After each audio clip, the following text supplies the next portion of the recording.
a few nights ago, I was getting ready to go to bed at like 2 in the morning because I'm crazy and don't have a normal sleeping schedule. And my brain thought, what a perfect time to think about all the things that bother you in life. Because of course my brain would do that as I'm getting ready to rest and not think, you know? But anyway, I ended up going down this rabbit hole and thinking about what it's like to be a writer and what it means to be a writer. And that's when it occurred to me how unhealthy us writers get, especially with how we perceive ourselves and our identities. So today's video is just me having an honest talk about it, because I think we all need someone to remind us who we really are. It's not an advice video per se, it's more like a motivational mental health kind of video. So make sure you stay tuned.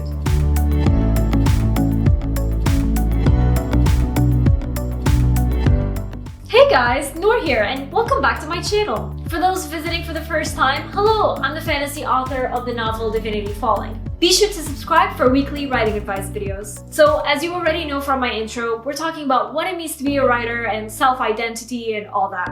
While I was having an existential crisis in the middle of the night a few days ago, the number one thing that kept popping inside my head is the fact that I haven't been able to write in quite a few weeks. Yep, that's right. This writer right here hasn't written in a couple weeks. So of course I was judging myself. How can you be a writer, Nour, if you're not writing? You always tell people and yourself not to take long writing breaks, but that's exactly what you're doing, Nour. You're taking such a long break. You're just not a writer anymore. How are you going to even write another book?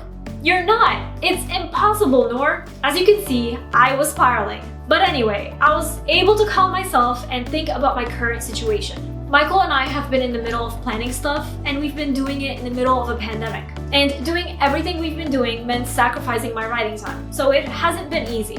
Here's the thing, I already struggle with writing.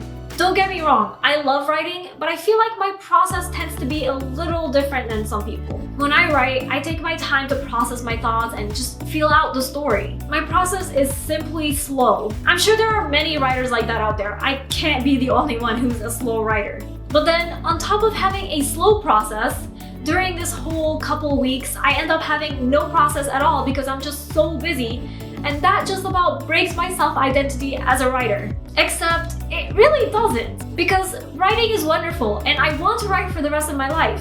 But I'm not just a writer. Our self-identity shouldn't be tied to one thing that we do. So many of us worry or get miserable when they're taking too long writing a book, or when they get a rejection letter from a literary agent or a publisher. We think, this is it, I will never amount to anything. But that's not true. Writing is only a small part of who we are. Yes, rejection sucks, and yes, not finishing that first draft on time does suck too. Not writing at all for a few weeks or a few months or a few years sucks. Because we want to succeed. We want to say that we wrote a great book. But not having done that isn't the end of the world. Things happen, such as this pandemic slowing some of us down. And that's okay. Take it easy on yourself. Sometimes you're not a writer, sometimes you're just a reader, or sometimes you're just a worker or a parent or someone who's just trying to stay afloat. And that's okay. Take care of you. You can be a writer when you're ready to write again. Don't let anyone pressure you into writing when you're just not in the right headspace. We write because we're passionate about it. But if you're ever going through something, don't force yourself to write just for the sake of saying that you did so. You will write a novel, but only when you're ready. And above all else, don't compare yourself to anyone who's writing and publishing more than you.